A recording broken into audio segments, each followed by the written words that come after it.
Time will not heal, love will. Jadi saat kita salah, selesaikan dengan kasih.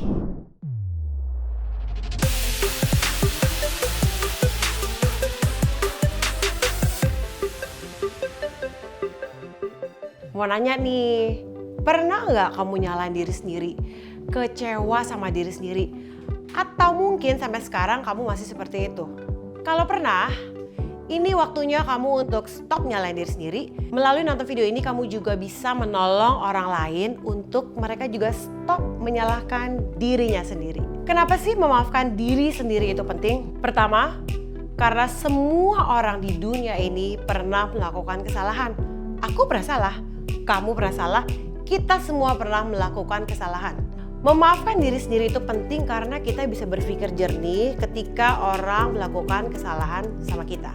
Kedua, alasannya supaya kita bisa punya mental health yang sehat.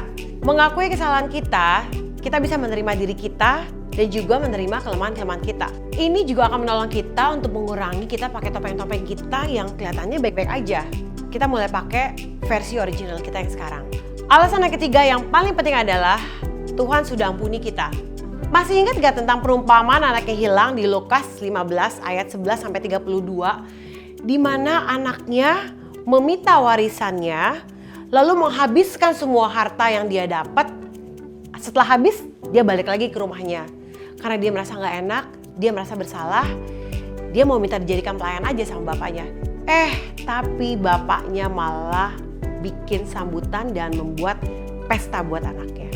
Begitu juga kasih Tuhan buat kita.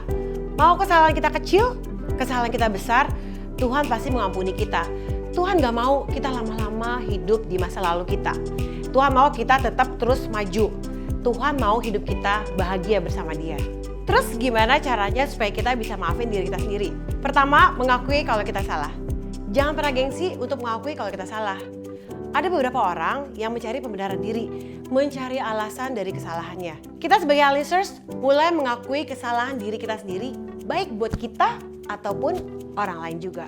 Kedua, tentunya kita harus minta maaf kepada orang-orang yang kita sakiti. Hubungan kita dengan mereka harus segera diperbaiki. Time will not heal, love will. Jadi saat kita salah, selesaikan dengan kasih. Jangan didiemin lama-lama atau berharap-harap, nanti lama-lama juga lupa. Penyesalan selalu datangnya terlambat.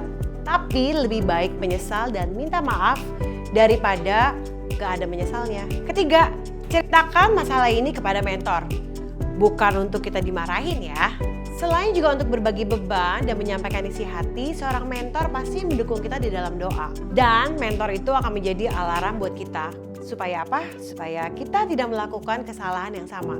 Yakobus 5 ayat 16 mengatakan, karena itu hendaklah kamu saling mengaku dosamu dan saling mendoakan, supaya kamu sembuh. Doa orang yang benar bila dengan yakin didoakan, sangat besar kuasanya. Keempat, afirmasi. Kita perlu semangat dari diri kita sendiri dan orang lain. Waktu kita ngaku salah dan minta maaf, kita sudah melakukan hal yang benar. Ini alasannya kenapa kita perlu cerita ke mentor, karena mereka bisa kasih kita semangat dan menolong kita untuk memperbaiki diri. 5, move on. Ingat ya, jangan berlarut-larut sama kesalahan itu. Jadikan kesalahan itu sebagai pelajaran supaya kita nggak melakukan kesalahan yang sama. Dan yang paling penting, saat kita minta maaf dan mengakui kesalahan itu ke Tuhan, pasti diampuni.